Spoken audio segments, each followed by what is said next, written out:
सबसे पहली book eco, और जब इसके 2-3 यूनिट हो जाएंगे तो इसके साथ साथ आप कहेंगे तो बीसी के बिजनेस एंड कमर्शियल नॉलेज भी साथ साथ शुरू किया जा सकता है, बट ज़्यादा वेटेज है तो इसको पहले। एनालिटिकल एरिया है, हालांकि बहुत कुछ इसमें जो टर्म्स आएंगी वो 11th-12th में आपने पढ़ी हुई हैं, जिसको और एलेबोरेट फॉर्म में हम लोग तैयार करेंगे। तो इको का पहला chapter nature and scope of business economics. खेल शुरू करते हैं, ध्यान से समझना है, याद करने का काम। आपको क्लास में हर बार एक रफ रजिस्टर लेके बैठना है, जो बातें आपको लगे याद नहीं रहने वाली उसको हाथ के हाथ लिखना है तेजी के साथ। कहीं कोई टॉपिक आपको लगे इंपॉर्टेंट है, बहुत ज़रूरी है, नोट्स बनाने के काम आएगा और याद नहीं रहने वाला, स्क्रीनशॉट लेना है। जो भी रिकॉर्डेड सेशंस हैं, आप सब पुरानी क्लासेस में हमारे पास 12th में थे तो मालूम है, बीसीसी का ऐप है, उसमें मैंने आपको एक्टिव कर दिया है इको सब्जेक्ट के लिए। तो वो ऐप सबने डाउनलोड कर रखी होगी, नहीं करी है तो कर लेना। तो कोई भी एपिसोड सेम डे पर अपलोड हो जाता है उसके अंदर, वहाँ से आप जब मर्जी 24 hours round the clock Sanjay भैया आपकी पॉकेट में है, टॉपिक को रिवाइज कर सकते हैं, नोट्स बना सकते हैं। तो वो ऑप्शन आपके पास हमेशा रहेगी। तो कुछ भी भूल जाओ, नोट्स बनाते वक्त दिक्कत लगे, वहाँ से देख सकते हो। थ्योरी में फिर मैंने बताया, कोई भी एरिया आपको लगे इंपॉर्टेंट है, बात समझ में आ रही है, याद नहीं रहने वाली, लिखा नहीं जा पा रहा, तो आप उसका स्क्रीनशॉट ले सकते हो। ये कुछ बातें आपको पहले दिन से फॉलो करनी है, पहले दिन से फॉलो करनी है। तो पहला चैप्टर हमारा। और अच्छा, मैं हर चैप्टर के नोट्स, भैया आपको बीसीसी ऐप में स्टडी वीडियो सेक्शन में तो आपको वीडियो मिलेंगी रिवाइज करने के लिए, वहाँ स्टडी मटेरियल में मैं हर चैप्टर के नोट्स लगाऊंगा, क्वेश्चन बैंक भी लगाऊंगा। तो वहां पर मैं हर चैप्टर वाइज, कौन सा सेक्शन मैंने बताया, स्टडी मटेरियल का सेक्शन है, उसमें चैप्टर वाइज आपको नोट्स मिलेंगे। तो धीरे धीरे उसमें ये पूरा चैप्टर 1 अब इतना बड़ा चैप्टर है जिसको हम समझते वक्त बहुत एक्सप्लेनेटरी मोड से करेंगे, लेकिन इसको मैंने बहुत प्रिसाइज फॉर्म में आपके लिए नोट्स में कन्वर्ट करा है, ओनली फॉर 1 पेज। बस वो एमसीक्यू के पॉइंट ऑफ व्यू से जब भी आपको चैप्टर की रिवीजन करनी है तो स्टडी मटेरियल में मैं वो चैप्टर लगा दूंगा आपको प्रिसाइज वाला, उसको बस आपको देखना है। तो वो एमसीक्यू के पॉइंट ऑफ व्यू से आपकी कंप्लीट रिवीजन वो चैप्टर के एंड में होगा, जब आपको सारे कंटेंट, सारी टर्मिनोलॉजीज क्लियर हो जाएंगी, याद हो जाएंगी, ताकि आप एमसीक्यू के क्वेश्चंस को अटेम्प्ट कर सकें। समय के साथ साथ हम बहुत सारे एमसीक्यू की भी प्रैक्टिस करेंगे। तो आज का खेल शुरू करते हैं। सब्जेक्ट की आइडियोलॉजी मैंने आपको दे दी, हर जिंदल जितना बताया सब कुछ क्लियर? Yes sir. तो पहला चैप्टर हमारा इको का, बिजनेस इकोनॉमिक्स। खेल शुरू करते हैं, खेल शुरू करते हैं। ये चैप्टर,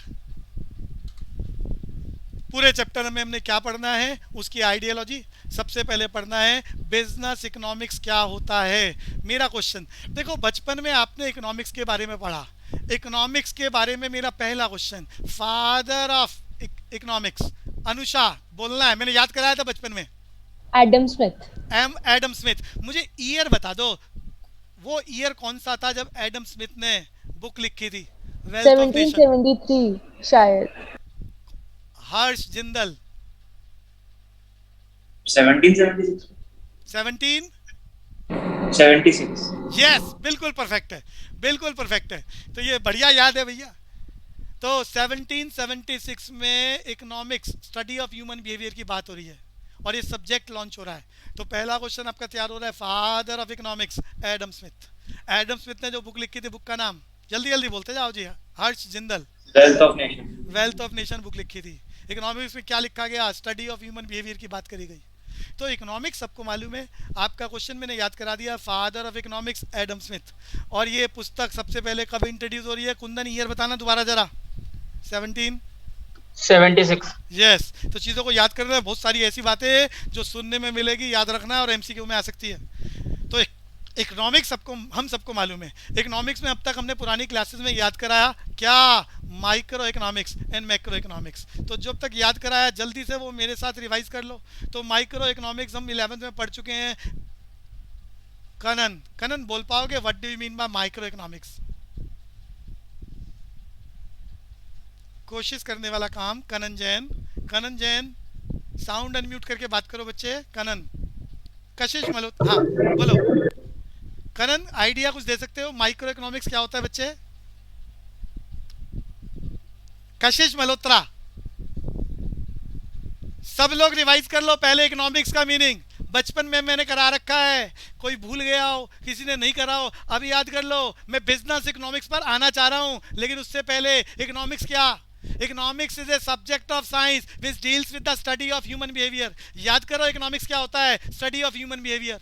अरे तुम्हारे बिहेवियर के बारे में तुम्हें पढ़ाया जाए और तुम्हें उसकी समझ आ जाए तो तुम सोसाइटी में अपने जैसे लोगों के ह्यूमन बिहेवियर की स्टडी करके एज ए प्रोड्यूसर प्रॉफिट को मैक्सिमाइज कर सको, एज ए कंज्यूमर सेटिस्फेक्शन को मैक्सिमाइज कर सको।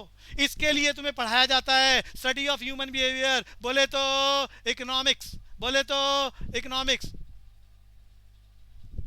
तो एक बार अनुषा जल्दी से बोलना, इकोनॉमिक्स होता क्या है? Economics is a study of human behavior. Study of human behaviour. As कैसा है human behaviour? As a consumer satisfaction should be maximum, as a producer profit should be maximum. अभी तुम यहाँ बैठकर try to produce the result of CA foundation, act as a producer. और producer का behaviour कैसा है? Result should be maximum. थोड़ी देर पहले तुमने खाना खाया होगा, तो उस वक्त तुम कंज्यूमर थे, तुम्हारा नेचर कैसा था? Satisfaction should be maximum. तो हम बिहेवियर के बारे में पढ़ें, कैसा बिहेवियर है, और फिर उसको अपने लाइफस्टाइल में फॉलो करें। तो इसे क्या कह रहे हैं? Study of human behaviour known as economics. कनन बात समझ में आ रही है? साउंड अनम्यूट करके बात करो। कनन जैन। Yes, sir. तो इकोनॉमिक्स है स्टडी ऑफ ह्यूमन बिहेवियर। अभी मैंने बिजनेस इकोनॉमिक्स पर पहुंचा नहीं हूं, कोशिश कर रहे हैं पहुंचना। इकोनॉमिक्स का मीनिंग याद करो। एमसीक्यू है, ज्यादा बढ़िया नॉलेज होनी चाहिए, तब जाके एमसीक्यू को अटेम्प्ट कर पाओगे। फिर मैंने बताया फादर ऑफ इकोनॉमिक्स, जल्दी जल्दी बोलना है। Mayuri, father of economics Adam Adam Smith, year बोलो, ईयर जब उसने बुक लिखी थी। 1776. और बुक का नाम बताओ। Wealth of Nation. वक्त बदला, वक्त के साथ साथ इकोनॉमिक्स की बहुत सारी ब्रांचेस बनी। तो सामने दो ब्रांचेस लिखी है, micro economics and macro economics. बचपन में सबने पढ़ा था, सबने पढ़ा था। Micro economics is a subject of science which deals with the study of you. देखो जो पहले पढ़ा हुआ है वो सुन के जल्दी से याद आ जाएगा, बहुत सारे बच्चों को पहले से याद है। मुझे बोलना जरूरी है ताकि कुछ भी आपका छूटे ना। याद है रिवाइज कर लो, याद नहीं है तो याद कर लो। तो economics is a subject of science which deals with the study of human behaviour. 11th में पढ़ के आए थे। जोर से बोलो। हर्ष जिंदल, खबरदार, जय माता जी, खबरदार। Micro economics. Microeconomics is a study of science which deals with the study of human. ओ भाई इंडिविजुअल तो रह गया। मयूरी दोबारा बोलना, microeconomics. Study of human behavior at individual level. As individual. दुनिया भर के चैप्टर पढ़े हैं आपने। किसी भी वस्तु का प्राइस कैसे डिटरमाइन होता है, डिमांड का चैप्टर, सप्लाई का chapter, consumer behaviour, producer behaviour, production की थ्योरी, ये सब एक इंडिविजुअल एनालिसिस को रिफ्लेक्ट करती है। रामलाल कितना कमाता है? अरे तुम्हारे इस चैप्टर का मोस्ट कॉमन क्वेश्चन है, वो 4 एग्जांपल लिखेगा, उसमें से एक एग्जांपल माइक्रो का है और वो कहेगा बताओ कौन सा माइक्रो है। ऑड मैन आउट कराएगा, वेरी इंपॉर्टेंट। तो जरूरी नहीं है वो मीनिंग पूछे, जो भी टॉपिक आपको कराया जा रहा है वो इलेबोरेट फॉर्म में आपको अंडरस्टैंड होना चाहिए, क्योंकि उसकी थ्योरी लिखने के लिए नहीं आएगी, वो उसको अपने तरीके से वोकैबुलरी स्किल को चेंज करेगा और एमसीक्यू को टिक कराएगा। तो बढ़िया अंडरस्टैंडिंग होनी चाहिए। मयूरी साउंड अनम्यूट कर लो बच्चे। Okay. तो यहाँ पर माइक्रो इकोनॉमिक्स सबको याद हो गया, खाली मीनिंग याद नहीं करना आपको। जो अच्छा अगर वो मीनिंग भी टिक कराएगा तो जो आप याद कर रहे हो सेम लैंग्वेज नहीं होगी, वो अपने अकॉर्डिंग लिखेगा और वो आपको 4 लाइनों में से, अरे 4 ऑप्शन में से उनमें से बेस्ट ढूंढना होगा। बिल्कुल एब्सोल्यूट जो आपने याद करा है वो एज इट इज नहीं लिखा होगा। तो microeconomics is a subject of science deals with the human behaviour as individual. Examples याद करने हैं, एमसीक्यू में कैरी होंगे। फिर मैक्रो इकोनॉमिक्स आपने याद करा, study of human behaviour as a whole, ये तो 12th में आपने पढ़ा है, सबको ताजा ताजा याद है। Aggregate demand, aggregate supply, level of employment, rate of interest, rate of interest, balance of trade, balance of payment, money का टॉपिक आपने पढ़ा है, वो सब एज ए होल एग्रीगेटिवली पढ़ते हो। मैक्रो इकोनॉमिक्स है। अरे पूछ लेगा वो, मेरा क्वेश्चन शुरू होता है कुंदन से, जर्नल इक्विलिब्रियम माइक्रो को रिफ्लेक्ट करता है मैक्रो को। कुंदन जर्नल इक्विलिब्रियम मेरा पहला क्वेश्चन, एक एक बच्चे को मालूम है, जो गलत बताएगा पाप लगेगा। Kundan, Kundan journal equilibrium is a reflection of micro economics और मैक्रो इकोनॉमिक्स। फास्ट बचपन में मैंने कराया था, वो अलग बात है आपको याद है या नहीं है, बट कोशिश करना जरूरी है, गलत सही की चिंता नहीं करना। कुंदन बोलना है आंसर जल्दी। अरे तुक्का मार दो शाका। माइक्रो तो मैं अभी कहना ही चाह रहा था तुक्का मार दो बेशक, तो बच्चे ने तुक्का ही मार दिया, शाकाला का बुम बुम। Yash Khandelwal, general equilibrium is a reflection of micro और मैक्रो। मैक्रो। अरे तुक्का मार रहा है क्या? वो पूरे मतलब पूरे सोसाइटी का हाँ इक्विलिब्रियम होगा भैया, ना, यश इसलिए। खंडेलवाल को याद है, यश खंडेलवाल को याद है, इसको अपना बचपन याद है। भैया बचपन बिगड़ गया हो तो अब ठीक कर लो, चिंता की कोई बात नहीं है। चीजें बचपन में रट्टा मारी हैं तो भैया वो याद नहीं रहती हैं। बस 11th क्लास में नंबर लाने के लिए पढ़ लिया, डिटेल स्टडी नहीं करी, तो अब कर लो। सीए का पेपर देना है, इतना बढ़िया अपॉर्चुनिटीज आप सेलेक्ट करने जा रहे हो तो मेहनत तो ज़्यादा करनी पड़ेगी, कैरियर अपॉर्चुनिटीज सभी बढ़िया मिलेगी। तो बच्चों हमने बचपन में पढ़ा था, याद करें सारे, पूरी माइक्रो इकोनॉमिक्स, दुनिया भर के चैप्टर्स, हर चैप्टर में दुनिया भर की थ्योरी पढ़ रहे हैं, जैसे law of demand, law of supply, production possibility curve, profit maximisation, consumer equilibrium, जितनी भी हम थ्योरी पढ़ रहे हैं वो सब अजम्पशन पर बेस्ड हैं, अजम्पशन पर बेस्ड हैं। लिखने वाले अरे आपको बचपन का नियम याद कराता हूँ। लॉ ऑफ डिमांड जिस आदमी ने लिखा, एल्फ्रेड मार्शल, लिखने से पहले कह रहा है कि हमारी ये थ्योरी अजम्पशन पर बेस्ड है, अजम्पशन पर बेस्ड है, ओनली एक कॉमोडिटी पर फॉलो हो रही है, ओनली एक कॉमोडिटी, और दुनिया भर की अजम्पशन मान ली कि टेस्ट नहीं बदलेगा, इनकम नहीं बदलेगा, ये नहीं होगा, वो नहीं होगा, देन इट इज एप्लीकेबल। बोले तो based on assumption, technically known as, पूरी क्लास कौन बताएगा? वो सारी थ्योरी जो माइक्रो में पढ़ी अजम्पशन पर बेस्ड है, उन्हें टेक्निकली क्या बोलते हैं? प्रीति भारद्वाज,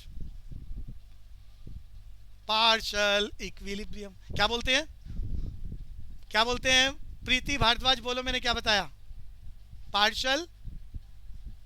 प्रणय मैंने क्या बोला है?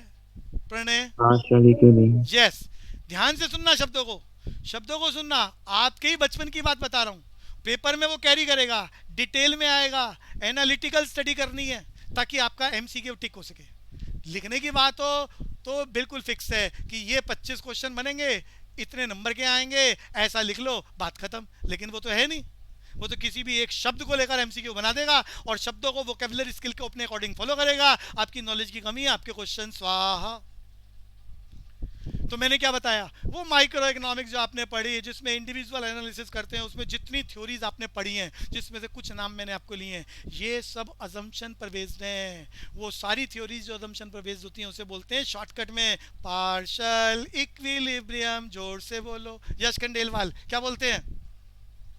Partial equilibrium. Partial equilibrium. अब हम बात मैक्रो की कर रहे हैं, तो भैया मैक्रो बोले तो study of human behaviour as a whole, पूरे देश का aggregate demand, aggregate supply, national income का एनालिसिस, लेवल ऑफ एम्प्लॉयमेंट की बात करना, ग्रोथ ऑफ जीडीपी की बात करना। तो ये सब मैक्रो इकोनॉमिक्स के कंटेंट्स हैं। इसमें जितने भी नियम लिखे गए, पूरे देश के 125 करोड़ लोगों की बात हो रही है। तो ये अजम्पशन पर बेस्ड नहीं होती। इसको क्या बोलते हैं? Journal equilibrium. मैक्रो इकोनॉमिक्स के जितने भी लॉ पढ़े हैं आपने, अरे यश याद आ रहा होगा, Keynesian theory of income and employment, अरे याद है मॉडर्न थ्योरी? यश खंडेलवाल। तो ऐसे जितने भी नियम आपने पढ़े हैं, जिसमें से एक मैंने बोला केन्सियन थ्योरी, पूरा चैप्टर पढ़ा आपने, तो वो जितने भी नियम पढ़े हैं उन सबको हम एक सिंगल शब्द में बोल सकते हैं, नॉट बेस्ड ऑन अजम्पशन, बोले तो जर्नल इक्विलिब्रियम। अब पेपर वाला ना शब्द यूज करेगा जर्नल इक्विलिब्रियम, बोलेगा ये कंसेप्ट किससे रिलेटेड है? मैक्रो और माइक्रो। तो क्या टिक करना होगा? मैक्रो। पार्शियल इक्विलिब्रियम किससे रिलेटेड है? जल्दी बताओ हर जिंदल, पार्शियल इक्विलिब्रियम माइक्रो। आपका एग्जामिनर या तो एग्जांपल दे देगा और ऑड मैन आउट कराएगा माइक्रो मैक्रो। अरे मैंने टेस्ट में क्वेश्चन बनाए हैं बहुत सारे, तो अंडरस्टैंडिंग होनी चाहिए। तो आगे डिस्कस कर रहे हैं। अभी मैंने सिर्फ इकोनॉमिक्स बताया, फिर उसकी 2 ब्रांचेस का डिस्कशन करा। अब हम डिस्कस करेंगे बिजनेस इकोनॉमिक्स। बिजनेस इकोनॉमिक्स जो आपके चैप्टर का नाम है। तो इस बिजनेस इकोनॉमिक्स में हम क्या करते हैं, थोड़ा सा एक बारी आपकी बुक में जो लिखा हुआ है उसकी चर्चा करना चाहूँगा। इकोनॉमिक्स का मीनिंग आपकी बुक के अकॉर्डिंग, आपकी बुक में कहा गया economics is taken from Greek word oikonomia. Har Jindal क्या लिखा हुआ है आपकी पुस्तक के अकॉर्डिंग डिस्कस कर रहा हूँ। अब वो इकोनोमिया लिख के बोल देगा ये कौन सी कंट्री से कैरी करा है, तो कौन सी कंट्री से? लैटिन वर्ड है, ग्रीक भाषा के शब्द इकोनोमिया से लिया है, जिसका मतलब है हाउस होल्ड, यानी और आसान भाषा में बोल देता हूँ स्टडी ऑफ ह्यूमन बिहेवियर। हर्ष बात समझ में आ रही है? ये आपकी बुक से Yes. कैरी करे हैं जो मोस्ट इंपॉर्टेंट है, एमसीक्यू में कैरी हो सकता है, अभी तक हुआ नहीं है। तो ग्रीक भाषा के शब्द ओइकोनोमिया से लिया है, जिसका मतलब है स्टडी ऑफ ह्यूमन बिहेवियर, और ये शब्द बना दिया इकोनॉमिक्स। याद करा चुका हूँ, फादर ऑफ इकोनॉमिक्स क्या थे? जल्दी जल्दी बोलते जाओ जी, रिवाइज करो। हर्ष, एडम स्मिथ। पुस्तक का नाम वेल्थ ऑफ नेशन, लिखी गई कब? 76.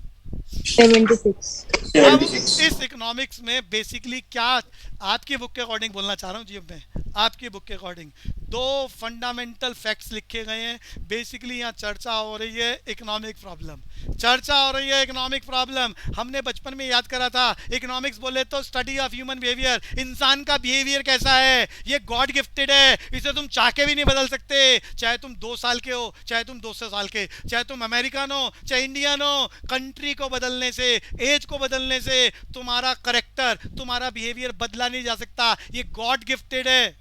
क्या है ये? इसको इकोनॉमिक्स में लिखा गया इकोनॉमिक प्रॉब्लम। हर्ष, याद आ रहा है बचपन वाला इकोनॉमिक बिहेवियर? इकोनॉमिक बिहेवियर को हमने याद करा था। Economic problem is basically a problem of choice which can be arise due to following 3 reasons. बचपन याद करे। Number 1, human wants are unlimited. अरे इंसान का करेक्टर कैसा है, एक इच्छा पूरी नहीं होती, दूसरी शुरू हो जाती है, दूसरी पूरी नहीं होती, तीसरी, चौथी, पांचवी। पैर कब्र में लटके होते हैं, लेकिन फिर भी इच्छाओं का पिटारा चल रहा होता है कि अभी ये भी हो जाए, ये भी हो जाए, ये भी हो जाए, लेकिन पता चलता है आदमी सरक जाता है। अरे हर्ष, बात समझ में आ रही है? आजकल तो पेंडेमिक में बहुत सारे लोग जा रहे हैं। Yes. तो इंसान ही चला जाता है। कुछ भी इस दुनिया में इन असीमित इच्छाओं को, अनलिमिटेड वांट्स को पूरा करने के लिए कुछ भी तो आपके पास अनलिमिटेड नहीं है। ना आपका वक्त, ना आपका वक्त, ना आपका पैसा, ना आपके मकान, कुछ भी तो अनलिमिटेड नहीं है। जो भी इन अनलिमिटेड वांट्स को पूरा करने के लिए, इन ना गिनी जाने वाली इच्छाओं को पूरा करने के लिए जो भी तुम्हारे पास है, तुम्हारे रिसोर्सेज, तुम्हारे साधन, तुम्हारा जीवन, तुम्हारा पैसा, वो सब लिमिटेड है, सीमित है, जिससे समस्या क्रिएट हो रही है। चुनाव की समस्या, चुनाव की समस्या, problem of choice, economic problem, कि तुम अपने इस लिमिटेड रिसोर्सेज, इस लिमिटेड जीवन, जिसका तुम्हें अता पता ही नहीं है कि कितने साल का जीवन है। हर्ष, पता है कितने साल? 100, 150, 200, कब तक? किसी को एक्सपायरी नहीं मालूम अपनी। मेडिसिन बाजार में खरीदने जाते हैं, एक्सपायरी लिख, खाने पीने की चीजें, कंज्यूमर, अरे सरकार ने नियम बना दिया, खाने पीने की चीजें लेने जाते हो, अरे खाने पीने की छोड़ो, नॉन लिविंग कैरेक्टर्स, गाड़ी लेने जाते हो, सरकार ने एक्सपायरी फिक्स कर दी। अरे तुम्हें मालूम है पिछले साल बजट के अंदर इन्होंने गाड़ियों की भी एक्सपायरी फिक्स कर दी है कि 10 साल से ज्यादा गाड़ी नहीं चलेगी। गांव में आप 15 साल से ज्यादा गाड़ी रखोगे तो वो गाड़ी, अरे स्क्रैप व्हीकल एक्ट पास कर दिया बजट में। हर्ष, मालूम है बात? इसी बजट में, इसी पिछले बजट में। हर्ष जिंदल, Yes, sir. पहले तो लोग व्हीकल्स को ना 20-20, 30 साल तक रखते थे, लेकिन अब सरकार ने स्क्रैप पॉलिसी अनाउंस कर दी रिसेंट बजट के अंदर, जो भी पिछला बजट गया है। सरकार ने कह दिया स्क्रैप व्हीकल एक्ट कि कोई भी गाड़ी शहर में 10 साल से ज्यादा नहीं रखेंगे, घर पे भी खड़ी है तो ले जाके स्क्रैप कर देंगे हम।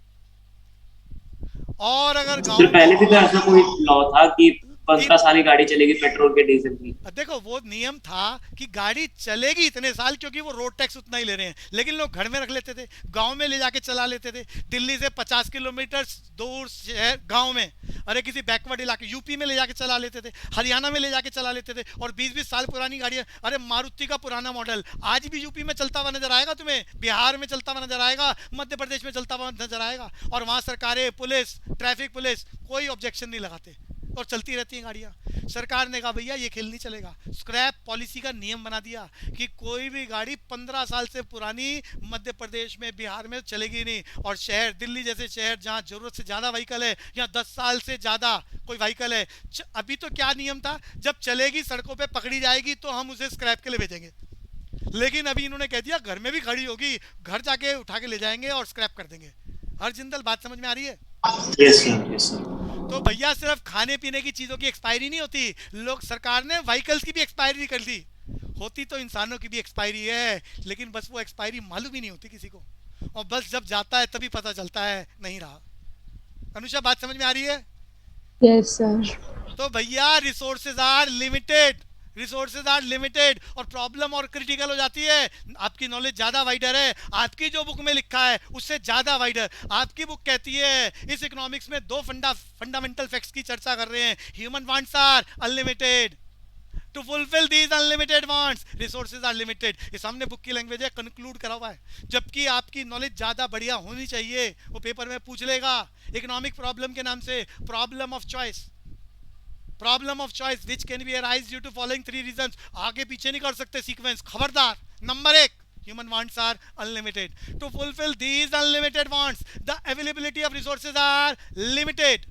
The availability of resources are limited. Example लिए मैंने, and problem becomes more critical when resources have alternate uses. ये पैसा जो भी तुम्हारी जेब में है ये लिमिटेड है, इससे दुनिया भर की चीज़ें नहीं खरीदी जा सकती। लेकिन पता चला कि इस पैसे से कपड़े भी खरीदने हैं, खाना भी खरीदना है, मकान भी खरीदना है, फीस भी देनी है एजुकेशन की, तो वो लिमिटेड रिसोर्सेज पैसे के नाम से ये और भी क्रिटिकल सिचुएशन हो गई। हर्ष, बात समझ में आ रही है? Yes, sir. जल्दी से मुझे सुनाना इकोनॉमिक प्रॉब्लम का मीनिंग और उसके तीनों features, fast. Economic problem is a problem of choice which arises due to 3 reasons. Human wants are unlimited, resources are limited, and resources have alternative uses. अब हम चलते हैं आपकी बुक के अकॉर्डिंग मोस्ट इंपॉर्टेंट एरिया इस chapter का meaning, the meaning of business economics. Micro याद कराया, मैक्रो मैंने याद कराया। एग्जांपल्स आपने जो पुरानी क्लासेस में जितने भी चैप्टर पढ़े हैं वो सब माइक्रो मैक्रो के एग्जांपल हैं। अब हम बात कर रहे हैं नया subject, business economics. Business economics, तो ध्यान से सुने और याद करने का काम।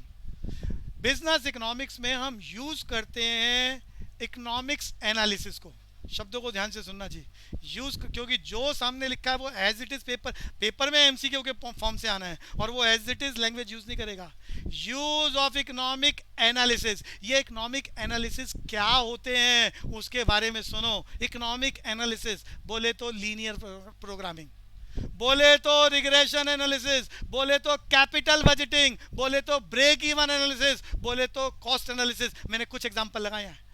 बिजनेस इकोनॉमिक्स में हम इकोनॉमिक एनालिसिस का यूज कर कर बिजनेस में डिसीजन लेते हैं, सो डैट हमारे जो लिमिटेड रिसोर्सेज हैं जो हमारे बिजनेस में अवेलेबल हैं उसका हम ऑप्टिमल यूटिलाइजेशन कर सकें। प्रॉफिट का टारगेट है तो it should be maximise, cost का टारगेट है तो इट शुड बी मिनिमाइज। अरे यश खंडेलवाल, मेरी बात समझ में आ रही है? हाँ भैया। कंक्लूजन तैयार करने हैं, रटा रटाया एज इट इज पेपर में आए भूल जाओ। तो बिजनेस इकोनॉमिक्स बोलना चाह रहा हूं। Business economics refers to use of economic analysis, use of economic analysis to make the business decisions on the basis of ये आपका करेक्टर है, ऑप्टिमल यूटिलाइजेशन ऑफ रिसोर्सेज। हमने बचपन में याद करा था इकोनोमाइजिंग। मेरा क्वेश्चन शुरू होता है the meaning of economising only for 1 mark. कौन बताएगा? हरजिंदल, बचपन में मैंने याद कराया था आपको इकोनोमाइजिंग।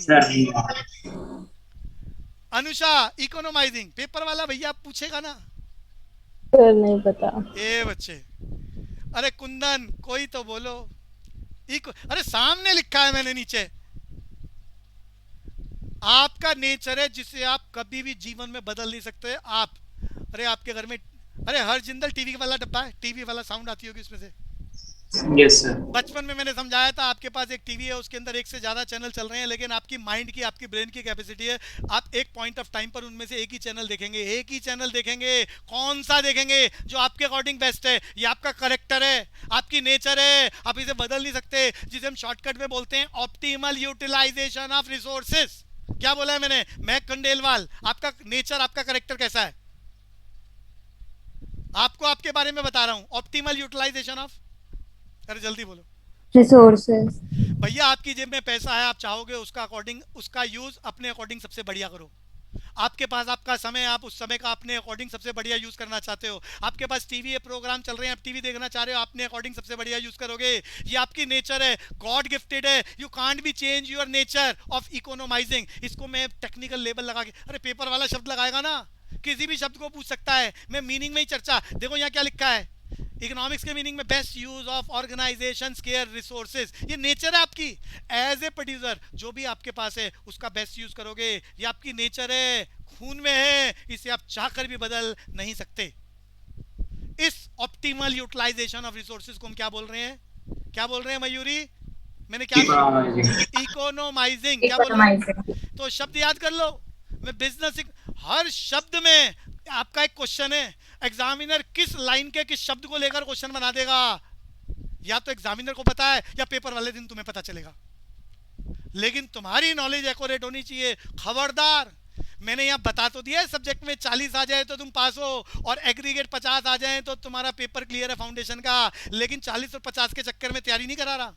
तुम्हें सिर्फ 100 चाहिए इको में, एक दो कम हो जाए, बचपन से हम एडजस्टेबल है, तो खबरदार कभी 50 का ही टारगेट रखा दो। तो आगे चल रहे हैं। तो शब्दों की हम बात कर रहे थे, बिजनेस इकोनॉमिक्स पहला चैप्टर, मीनिंग की बात कर रहे हैं। क्या? Use of economic analysis. अभी इकोनॉमिक एनालिसिस क्या है थोड़ी डिटेल में चर्चा करने वाले हैं। अरे चर्चा करना इसलिए जरूरी है क्योंकि पेपर एमसीक्यू की फॉर्म में है और पेपर के अकॉर्डिंग तैयारी करनी है। हम लाइनों को, इन लाइनों को सिर्फ एज इट इज याद तो कर सकते हैं लिखने के लिए, लेकिन लिखना तो आना ही नहीं है। यूज ऑफ इकोनॉमिक एनालिसिस बोले तो linear programming, regression analysis, capital budgeting, most important terms use करी हैं जिसको एग्जामिनर यूज कर सकता है। Break even analysis, cost analysis, to make business decision on the basis of optimal use of economic resources और organizations के resources। जल्दी से आपकी बुक का मीनिंग, बिजनेस इकोनॉमिक्स, मैंने पहली लाइन लिखी है आपकी बुक के अकॉर्डिंग, रिपीट। कौन? हर्ष। सामने लैंग्वेज लिखी हो, भूल जाओ तो यूज कर सकते हो। हर्ष जिंदल, जल्दी। Business economics refers to use of economic analysis to make business decision involving the best use of involving the optimal utilization of resources. Resources या ऑर्गेनाइजेशन रिसोर्सेज अपने शब्दों में याद कर लो ना बच्चों। एक बार यश खंडेलवाल दोबारा सुनेगा, सबको बार बार रिवाइज करना है, मौका जिसको मैं दे रहा हूं वो बोलेगा, बाकी मन में रिवीजन। तो एक बार मैं फिर दोबारा बोल रहा हूं, business economics refers to use of economic analysis. Economic analysis के एग्जांपल्स में बोल रहा हूं आपके लिए, भी समझाने बाकी हैं। Linear programming, regression analysis, capital budgeting, break even analysis, cost analysis जैसे इकोनॉमिक एनालिसिस को यूज कर कर हम बिजनेस में डिसीजन लेते हैं, पॉलिसीज बनाते हैं। टॉप लेवल मैनेजमेंट की बात हो रही है, टॉप लेवल मैनेजमेंट की बात हो रही है, डिसीजंस बना रहे हैं, पॉलिसी मेकिंग का काम हो रहा है on the basis of character, क्या? इकोनोमाइजिंग, ऑप्टिमल यूटिलाइजेशन ऑफ रिसोर्सेज। जो भी तुम्हारे बिजनेस में है वो सब तुम्हारे पास लिमिटेड है, उस लिमिटेड रिसोर्सेज का बेस्ट यूज कर सको। कॉस्ट एनालिसिस की मैं बात करता हूं। कॉस्ट एनालिसिस का मतलब है फैक्ट्री में जब भी बना रहे हो तो there is a need of 4 factors, land, labour, capital and organisation, known as factors of production. अब आप चारों के चारों फैक्टर लगाओगे, इसमें लेबर को ज्यादा बाकी को कम। अरे सबको मालूम है, labour intensive technique in which more and more labour utilise in the process of production. Capital intensive technique in which more and more भैया कैपिटल इंटेंसिव का मतलब सिर्फ पैसा नहीं लगता, पैसा ज्यादा लगता है, बाकी फैक्टर कम लगते हैं। तो यहाँ पर कॉस्ट एनालिसिस में हम देखते हैं रेशियो ऑफ वेरियस फैक्टर्स, किस तरह से सारे फैक्टर्स को कम ज्यादा किया जाए so that cost should be minimise and profit should be maximise. Cost analysis, अरे कॉस्ट में सबने बचपन में पढ़ा था, total cost, fix cost, variable cost, average cost, marginal cost. अरे याद आ रहा है कुंदन बचपन? कुंदन बाबा? Yes sir. तो कॉस्ट एनालिसिस के द्वारा हम पॉलिसीज बनाते हैं, शेड्यूल बनाए जाते हैं, फिर डिसीजन लेते हैं। थोड़ा सा डिस्कशन कर रहा था। लीनियर प्रोग्रामिंग क्या होता है पूरी class? Yash Khandelwal, you know about the linear programming? Linear programming जिसके बगैर बिजनेस में पॉलिसी नहीं बनाई जा सकती। यश खंडेलवाल जल्दी। ग्राफिकली डिसाइड करते हैं। लीनियर प्रोग्रामिंग बोले तो मैक्सिमा मिनिमा। अरे बचपन में मैथ्स में कुछ पढ़ा मैक्सिमा मिनिमा? ए बच्चों पढ़ा है। तो ध्यान से सुनो, मैं आइडिया दे रहा हूं ये टॉपिक्स क्या हैं। आपका बिजनेस इकोनॉमिक्स सिर्फ इकोनॉमिक्स नहीं है, it is a mixture of accounts, management, stats, maths, बहुत सारे सब्जेक्टों का मिक्सचर है बिजनेस इकोनॉमिक्स। तो यहाँ मैथ्स के कंटेंट्स बोल रहा हूँ मैं, ग्राफिकल प्रेजेंटेशंस की बात कर रहा हूँ through the linear programming. Linear programming का आइडिया दे रहा हूँ मैक्सिमा मिनिमा। यहाँ पर हमारा इकोनॉमिस्ट एनालाइज करता है कि कॉस्ट का टॉपिक है, आपकी फैक्ट्री में कॉस्ट की बात हो रही है, इट शुड बी मिनिमाइज, यानी यहाँ लगेगा मिनिमा। यस समझ में आ रहा है मैं जो समझा रहा हूँ? मिनिमा लगेगा पॉलिसी मेकिंग करते हुए। हाँ भैया। अगर प्रॉफिट की बात हो रही है तो लीनियर प्रोग्रामिंग के थ्रू हम मैक्सिमा फॉलो करते हैं कि profit should B maxima. Cost की बात हो रही है तो cost should B minima. Linear programming के थ्रू एनालिसिस किया जाता है, उस एनालिसिस के अकॉर्डिंग हम बिजनेस में डिसीजन लेते हैं on the basis of optimal utilisation of resources. You understand about the linear programming? बोले तो इकोनॉमिक एनालिसिस जल्दी हर्ष। Yes, sir. रिग्रेशन देखो, इको थोड़ा टेक्निकल पार्ट है, थोड़ा डिटेल में चलाएंगे। बीसी के, अरे बीसी के बोले तो Har Jindal business and, Commercial knowledge. तो वो स्ट्रेट फॉरवर्ड है, उसमें टेक्निकल एरिया नहीं है, क्वेश्चन भी कम आते हैं बट वो जल्दी करोगे। तो बात करते हैं रिग्रेशन एनालिसिस। हर्ष बता सकते हैं रिग्रेशन एनालिसिस क्या होता है? What do you mean by regression analysis? नहीं सर। ध्यान से सुनो। अरे ये इकोनॉमिक एनालिसिस के मैं मेजर टूल्स डिस्कस कर रहा हूँ। इकोनॉमिक एनालिसिस क्या, ये एक शब्द नहीं है, ये एक शब्द नहीं है इकोनॉमिक एनालिसिस। इसमें मैथ्स की कलेक्शन, ग्राफिकल प्रेजेंटेशन, स्टैट्स, इसके अंदर फाइनेंशियल मैनेजमेंट, इसमें डिसीजन मेकिंग के बहुत सारे टूल्स, अकाउंटिंग आ रही है इसके अंदर, इसमें मैनेजमेंट, इसमें आपके बिजनेस स्टडी की टर्मिनोलॉजीज, सबका मिक्सचर आ रहा है। रिग्रेशन एनालिसिस की बात कर रहा हूँ। रिग्रेशन एनालिसिस के लिए, अरे क्वेश्चन है मेरा, डिपेंडेंट वेरिएबल मालूम है? डिपेंडेंट वेरिएबल, इंडिपेंडेंट वेरिएबल, जल्दी जल्दी बोलो हर जिंदल। Yes, sir. अरे ध्यान से देखो, व्हेन एग्जांपल ले रहा हूँ, when you start the production there is a need of 4 factors of production known as input. अरे नोन एज इनपुट, इनपुट को हम नाम ले सकते हैं लैंड, लेबर, कैपिटल, ऑर्गेनाइजेशन, ये सब क्या है? Independent variable. अरे भाषा समझ में आती है? Independent variable.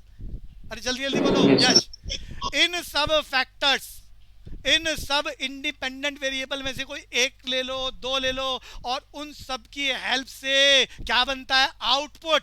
आउटपुट, तो आउटपुट को क्या बोलते हैं? Dependent variable. तुम्हारी फैक्ट्री में कितना प्रोडक्शन होगा डिपेंड अपॉन द इनपुट। तो इनपुट है इंडिपेंडेंट वेरिएबल, एग्जांपल ले रहा हूँ समझाने के लिए। और जो आउटपुट है वो क्या है? Dependent variable. अरे तुमने बचपन में लीनियर इक्वेशन पढ़ी होंगी, y is equal to 2x plus 4, तो ये x इंडिपेंडेंट वेरिएबल है, y डिपेंडेंट। अरे बचपन याद आ रहा होगा, तुम्हारा बचपन डिस्कस कर रहा हूँ तुमसे। अरे जागते रहो, बोलते चलो। Anusha, yes sir. तो इंडिपेंडेंट वेरिएबल, डिपेंडेंट वेरिएबल, अरे रिग्रेशन बोलते ही टर्म शुरू हो जाती है, डिपेंडेंट वेरिएबल, इंडिपेंडेंट वेरिएबल। तो ध्यान से सुनना, इंडिपेंडेंट वेरिएबल एक या एक से ज्यादा के कोऑर्डिनेशन से डिपेंडेंट वेरिएबल इन्फ्लुएंस होता है। और इस रिलेशन को, relation between dependent variable and one and more than one independent variable का रिलेशन कहलाता है रिग्रेशन। अरे ऐसे समझो, आसान भाषा, आसान भाषा, आपके बचपन का प्रोडक्शन फंक्शन।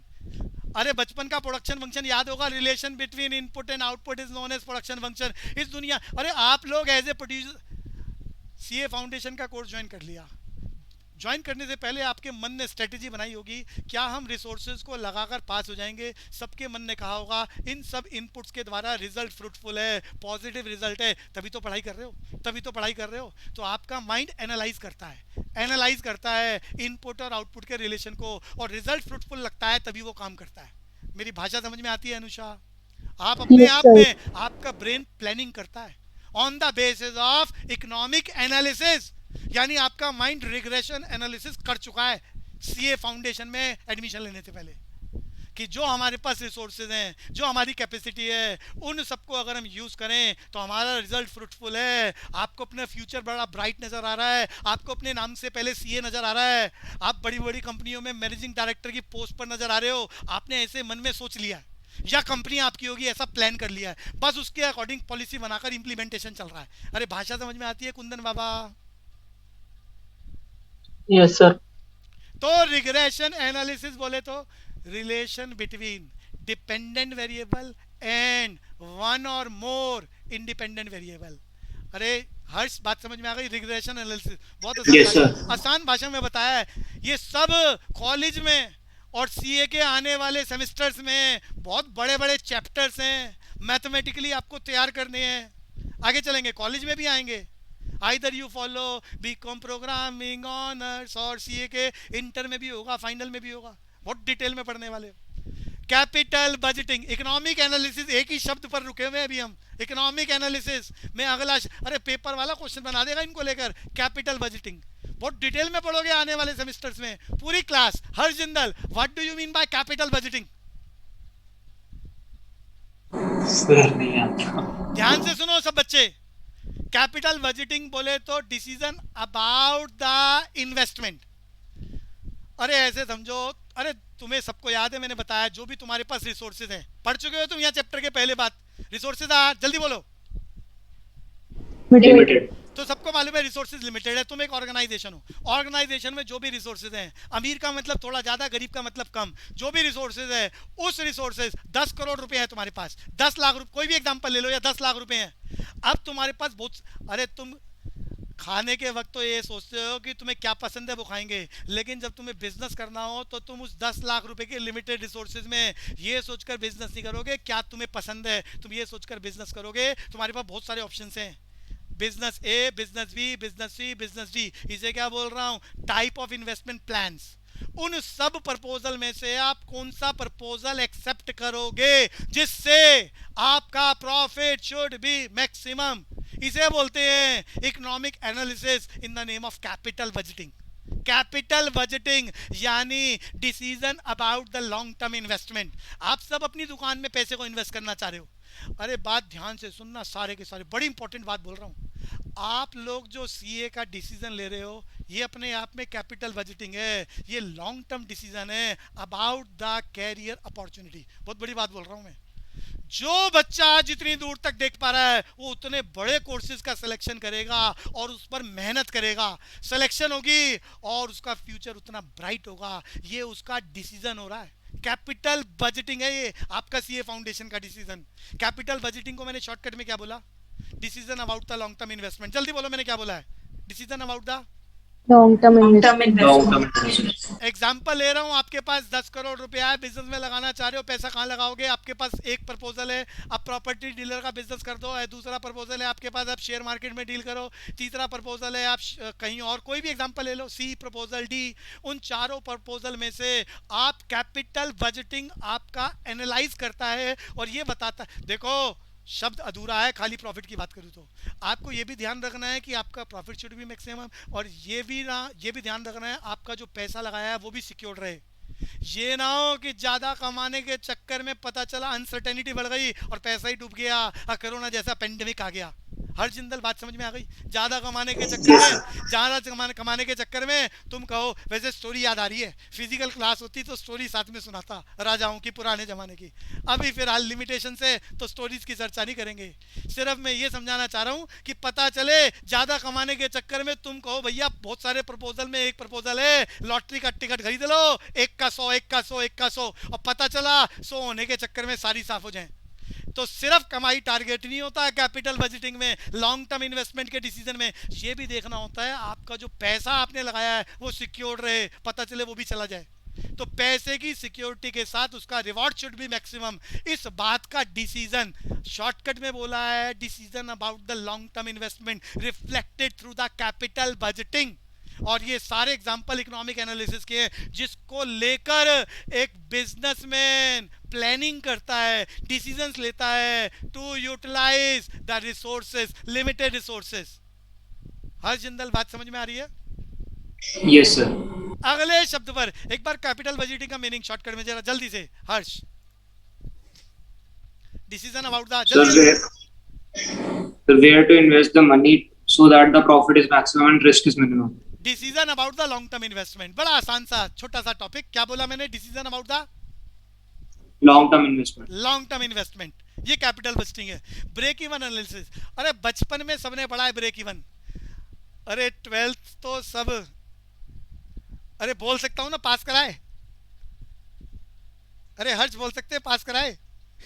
तैयारी Yes, तो sir. देखो, तैयारी तो करी है, वो अलग बात है, इस पेंडेमिक के चलते सरकार एग्जाम कंडक्ट नहीं करा पाई, लेकिन तैयारी आपने करी है, पोटेंशियल आपका बहुत बढ़िया है, नॉलेज आपके पास है, और नॉलेज कहीं जाएगी थोड़ी ना, उसी नॉलेज के बेसिस पर तो आप कॉलेज में जाने वाले हैं, सीए जैसे कोर्सेज को करने वाले हैं। तो यहाँ मेरा शब्द शुरू होता है ब्रेक इवन एनालिसिस। आपको याद है बचपन में आपने ब्रेक इवन पॉइंट पढ़ा है? हर जिंदल जल्दी जल्दी बोलना है। अरे सो गए क्या?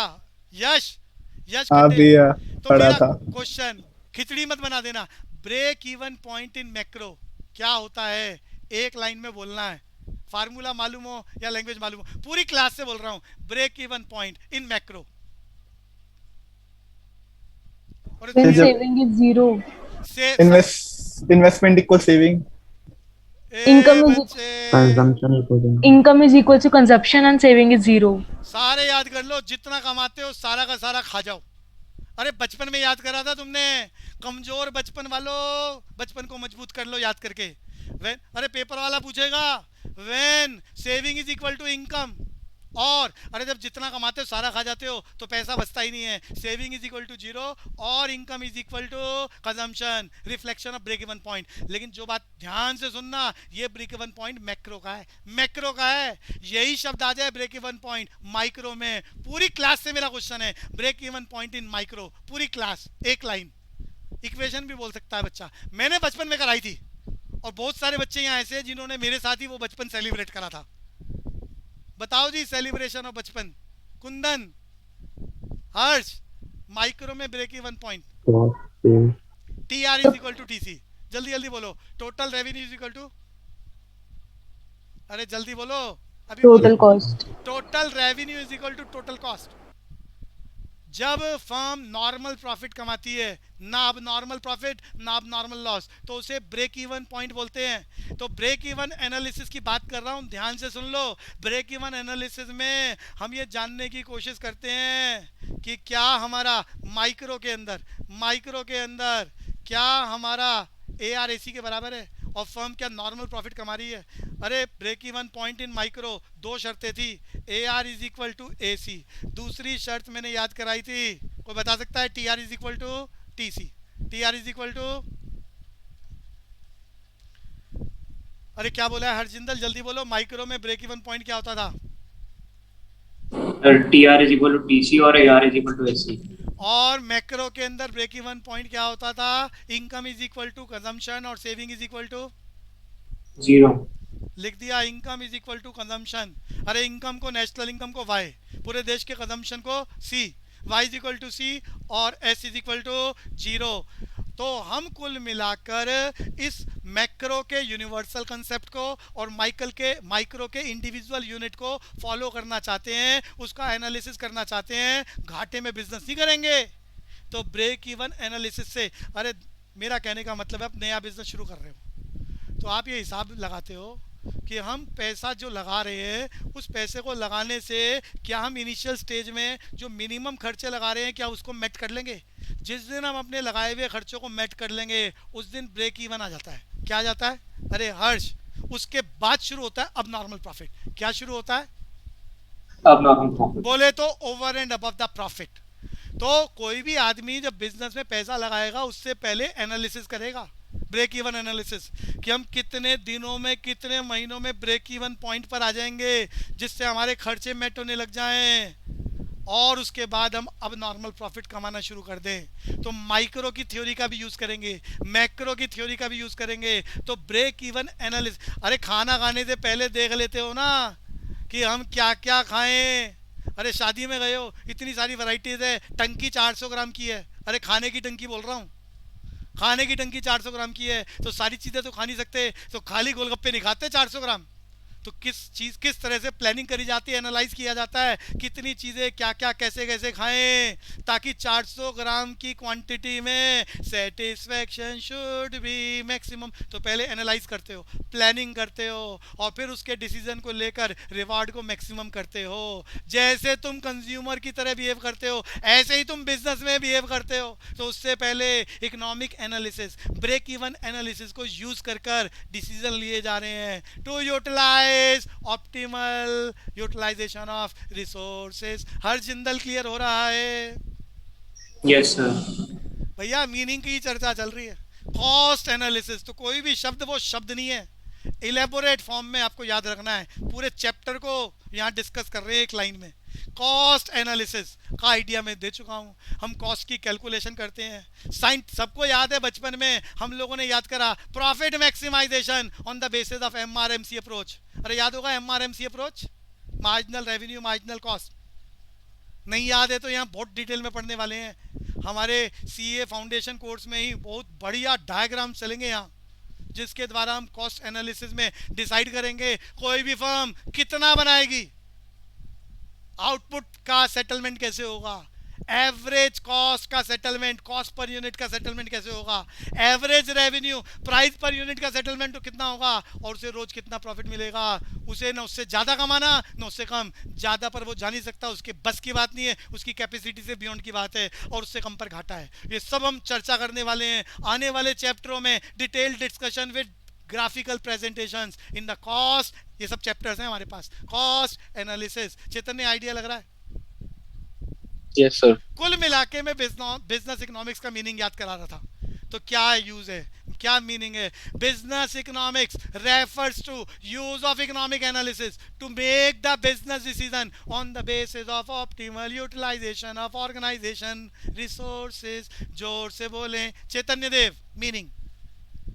So business economics refers to use of economic analysis to make business resources on the basis of best utilization of resources.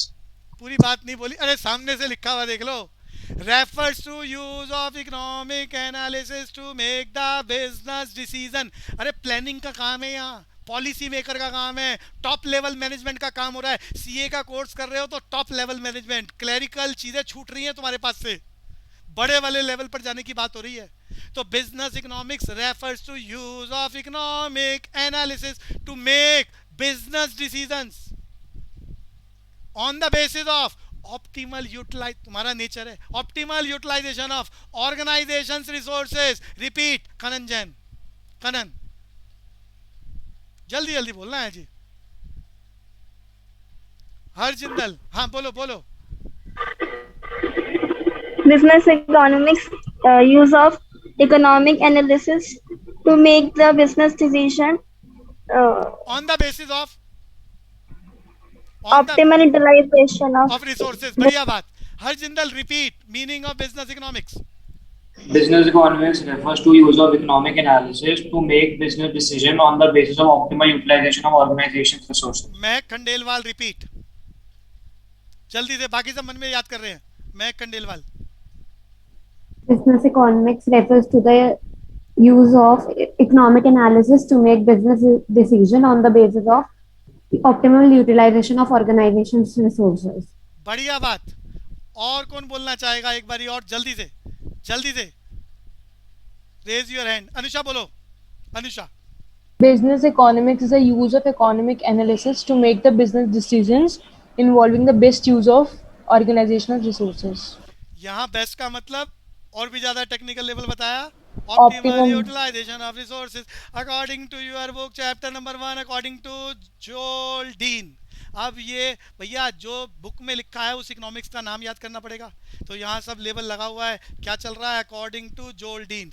इस बिजनेस इकोनॉमिक्स के बारे में क्या बोला जा रहा है, दोबारा से पढ़ रहे हैं। Business economics refers to use of economic analysis in the formulation of business policies. Economic analysis फिर याद कर लें, ये छोटा सा शब्द नहीं है। इकोनॉमिक एनालिसिस बोले तो use of maths, use of graphical presentation, use of management, business studies, financial accounting, बोले तो मैंने टेक्निकल लेवल बता दिया, linear programming, regression analysis, capital budgeting, break even analysis and cost analysis का यूज कर रहे हैं। क्यों? In the formulation of business policies. Business policies का टारगेट क्या होता है? Reward should be maximum on the basis of optimal use of organisation resources. ये बात अकॉर्डिंग टू जोएल डीन। दोबारा बोलेंगे, Harsh Jindal, repeat, according to Joel Dean. According to Joel Dean, business economics. Anusha बोल रहे हो दोबारा? अच्छा नहीं, हर्ष जिंदल बोल रहा था, बोलो बच्चे। So Joel Dean defined business economics in the terms of the use of economic analysis in the formulation of business policies on the basis of optimal utilization of organization's resources. यहाँ पर आपको याद करना पड़ेगा, economic analysis refers to linear, ये याद रखना है, पेपर वाला बोलेगा इकोनॉमिक एनालिसिस बोले तो क्या और ऑड मैन आउट कराएगा। तो economic analysis include linear programming, regression analysis, capital budgeting, break even analysis and cost analysis. अब हर जगह जहाँ पर भी आप लीनियर प्रोग्रामिंग लिख रहे हो उसको कंक्लूजन की फॉर्म में याद कर लेना। बोले तो अरे लीनियर प्रोग्रामिंग पूरी क्लास जल्दी से बताओ। Refers to use of graphical presentation to reflect the position of maxima and minima. अरे क्लियर हो गया यश खंडेलवाल, मैक्सिमा मिनिमा हाँ भैया। ये कहीं लिख लेना, भूल जाओगे नहीं तो। रिग्रेशन एनालिसिस बोले तो relation between dependent variable and one और मोर इंडिपेंडेंट वेरिएबल। यश याद आ रहा है रिग्रेशन एनालिसिस आइडिया दिया था प्रोडक्शन फंक्शन। प्रोडक्शन हाँ फंक्शन भैया। को इस दुनिया में सबसे ज्यादा बेहतर तरीके से जिस इकोनॉमिस्ट ने लिखा उसको बोलते हैं कॉप डगलस प्रोडक्शन फंक्शन। वो आगे भविष्य में चर्चा करेंगे। रिग्रेशन एनालिसिस के अलावा इकोनॉमिक एनालिसिस में मैंने बात करी कैपिटल बजटिंग। यस जल्दी से बोलेगा क्या बताया था। Capital budgeting refers to decision about the long term investment. Long term investment का डिसीजन लेना, so that the reward should be maximum on the Maximum. basis of optimal utilization of organization ting tong resources। अरे break even analysis, अरे आपने दुकान में 100 करोड़ लगा लिए तो लगाए किस लिए? रिवॉर्ड चाहिए। तो पहले तुम देखना चाहोगे आप अपनी कॉस्ट को कितने सालों में मेट कर लोगे, यानी ब्रेक इवन पॉइंट कब तक आ जाएगा, और उसके बाद से कितने सालों बाद आपको अब नॉर्मल प्रॉफिट मिलने लग जाएगा। रिवॉर्ड के लिए काम कर रहे हो तो भैया ब्रेक इवन एनालिसिस माइक्रो में अलग होता है, मैक्रो में अलग होता है। तो इस एनालिसिस के द्वारा आप पॉलिसीज बनाते हो अपने बिजनेस के अंदर और रिजल्ट को मैक्सिमाइज करने की कोशिश करते हो। टॉप लेवल मैनेजमेंट की बात हो रही है, बिजनेस इकोनॉमिक्स की बात हो रही है। कॉस्ट एनालिसिस में हम कॉस्ट के सारे चैप्टर को पढ़ेंगे जिसमें TRT, CMRM, कॉस्ट से रिलेटेड वो सारे टर्म्स। यहाँ प्रैक्टिकल तो नहीं है बट वहाँ टर्म्स का आइडिया जरूर है। कुछ ग्राफिकल प्रेजेंटेशन सीखेंगे जिसके बेसिस पर हम कॉस्ट को मिनिमाइज करने का काम करते हैं। ये आइडिया लग गया यश खंडेलवाल? भैया अभी समय की लिमिटेशन, चैप्टर को आगे बढ़ाएंगे।